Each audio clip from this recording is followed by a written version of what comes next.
Si VP Inday Sara Duterte, mga kababayan, sa banta sa kanyang buhay dahil mayroon na daw siyang kinausap na tao na kapag mangyaring magugurgur daw siya ay inutusan na daw niya ang taong ito na gurgurin din itong si Tamba, si BBM at si Liza Araneta.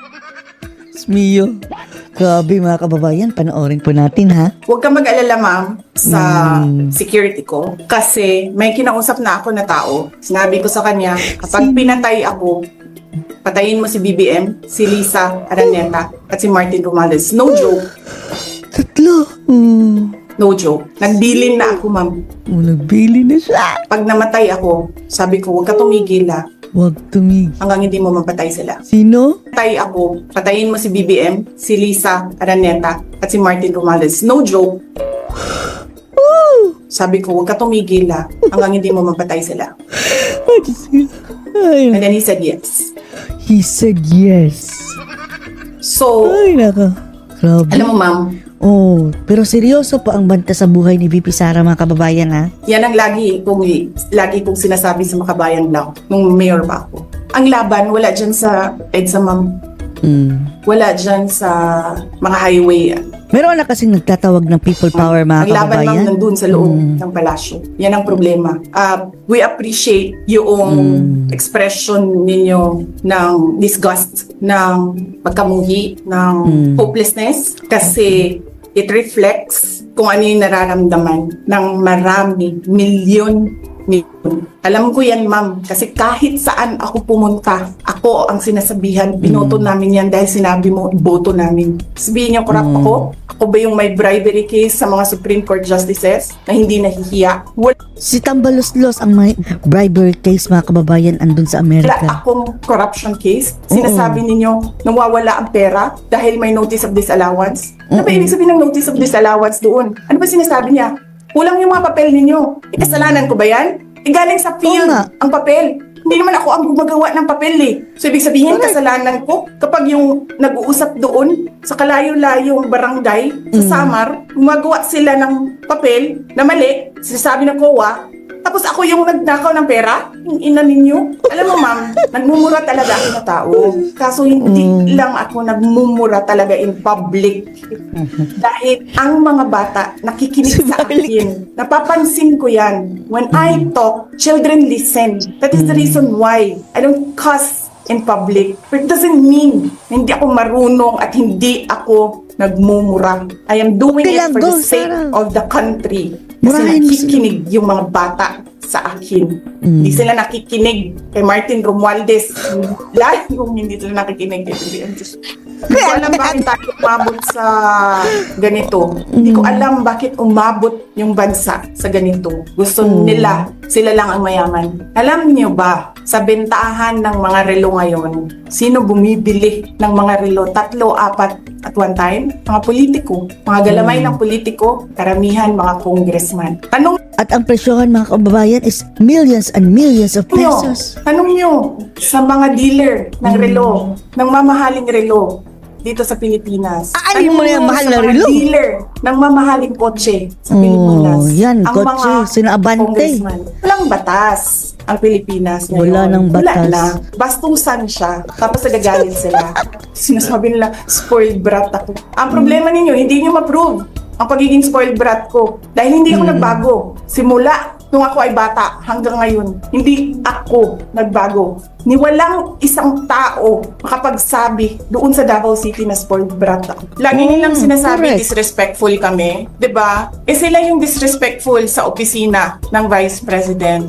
Kung ano yung ginagawa nila sa amin, yun lang din yung ginagawa namin sa kanila, 'di ba? Nagagawa ko yun kasi Vice President ako. Pero isipin nyo, yung ordinaryong mamamayan, magagawa ba nila yon? Hindi. Tumatahimik na lang, kumitiklop na lang.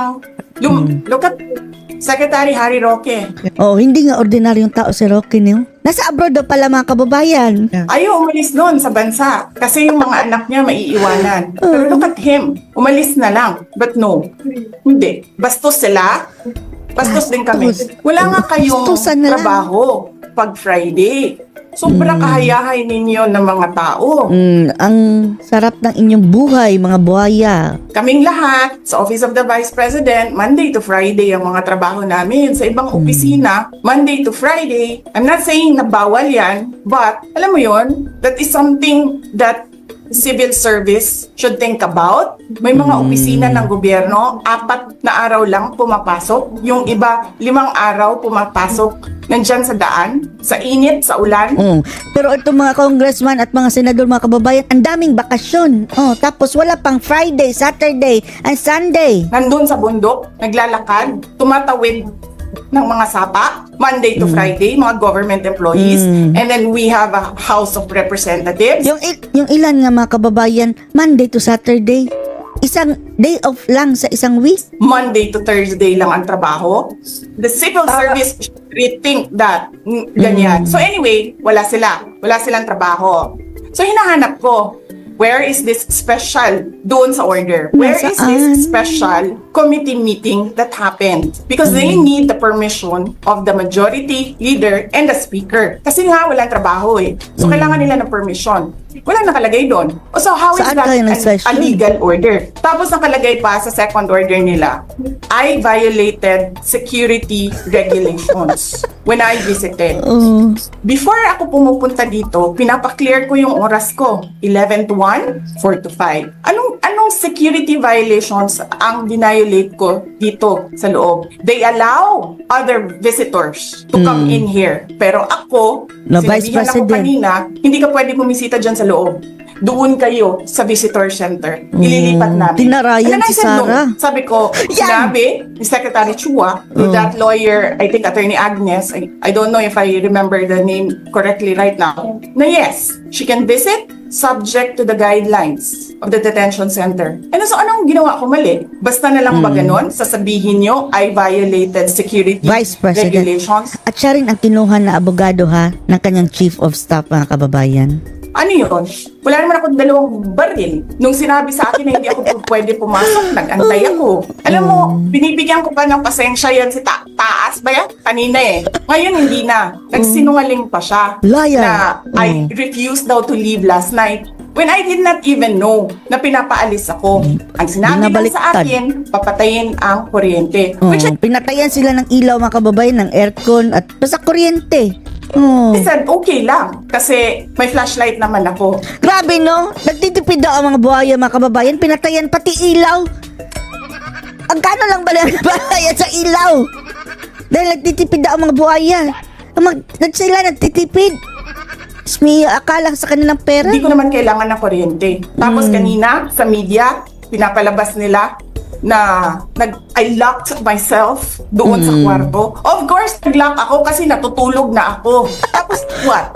Bawal ako magstay sa opisina ni Congressman Pulong Duterte. Bakit? Is not that government property? I was Government allowed property by the yan. lawful occupant and possessor of that office to stay there to assist a detainee who is inconsolable right now, na hindi mo na alam kung yung sakit niya sa likod is a heart attack o ano, kasi hindi nila pinapapasok yung doktor, 'di ba? As if naman, no, convicted na hindi naman.